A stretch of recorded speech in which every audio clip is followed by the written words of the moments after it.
Okay, we're back, and much sooner than I thought.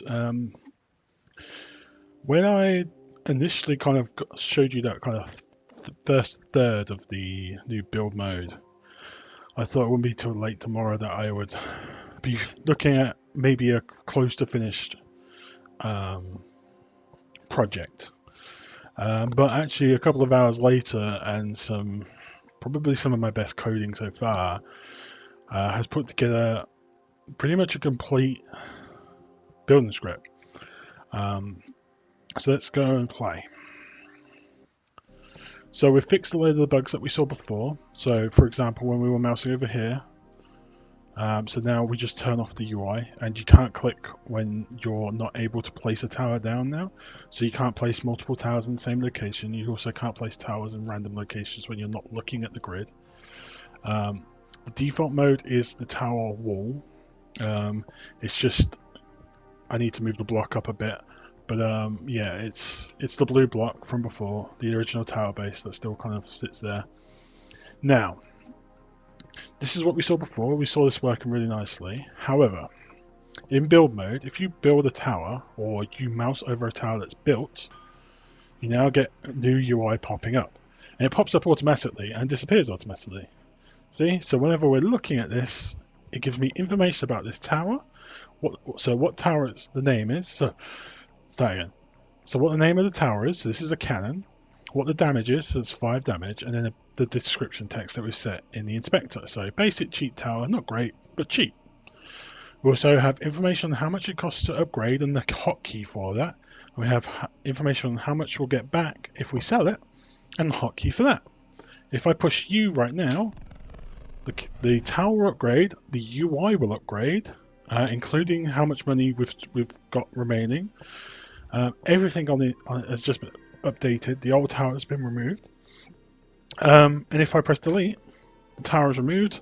We get our money back, and it works really well. And it works really seamlessly as well. So if I select all 3 of our tower types, so rocket tower, flame tower, cannon, and see how intuitive that is.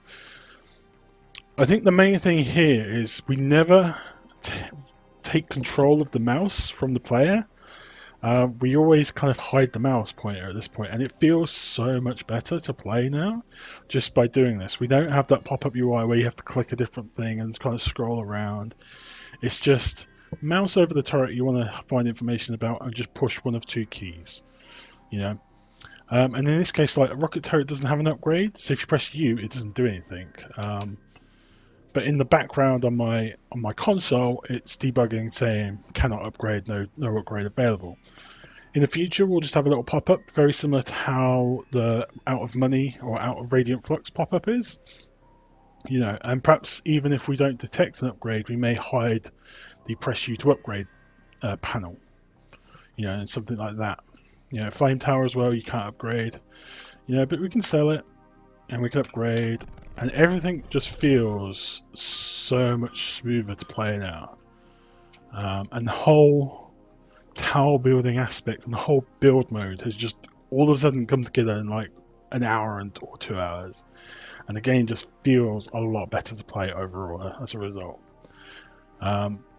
We still need to do a bit of testing in multiplayer, but we're using the same functions as we did in the original kind of building script. We're calling the exact same functions as before. We're checking things slightly differently, and we've got some slightly different ball checks, so true-false checks.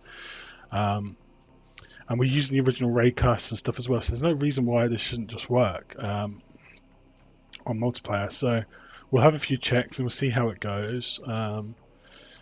And I'll see about having this kind of green hollow version being visible to other players, so other players can quickly and easily kind of communicate with each other. But yeah, that's kind of it. The only thing I need to do is reactivate map mode, because right now you can't activate it during build.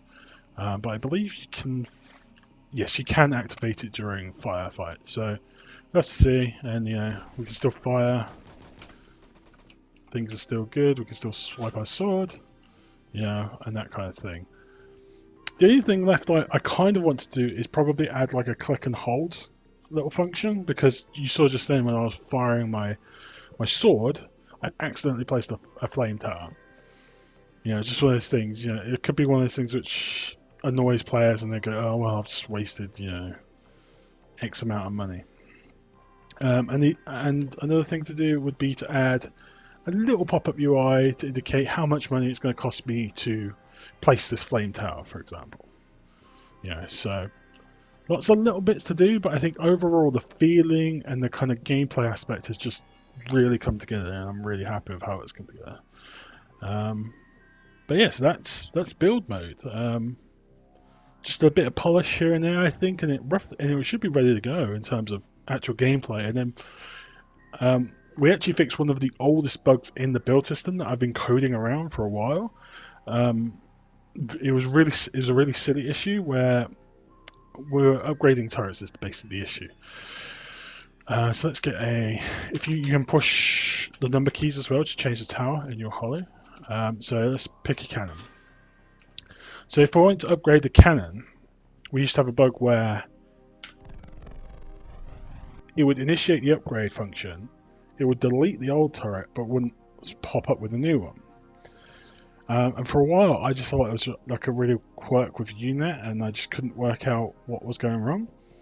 Turns out the tower was being spawned in. It was just being spawned in at a really random location based on the original transform of the Cannon Alpha. And because it was the only tower I had to upgrade with, I never really checked in depth. So as I was kind of going through the bug fixes and implementing the upgrade script here, I had the chance to look at it, and we got it fixed. So it was being spawned. It was being spawned in a random location. We managed to set the location properly for it now, and that means I don't need individual functions for each individual upgrade tower, which was an issue in the old build script because it just made the old build script humongous. Because each upgrade would require its own function. It was just a lot of copy and pasting. Now we can just have one function where we just pass through the game object we wanted to upgrade to, so in this case the Cannon Alpha, and then the function knows what to do with that information and does its job. But yeah, build mode looking a lot better now. I'm really happy with it.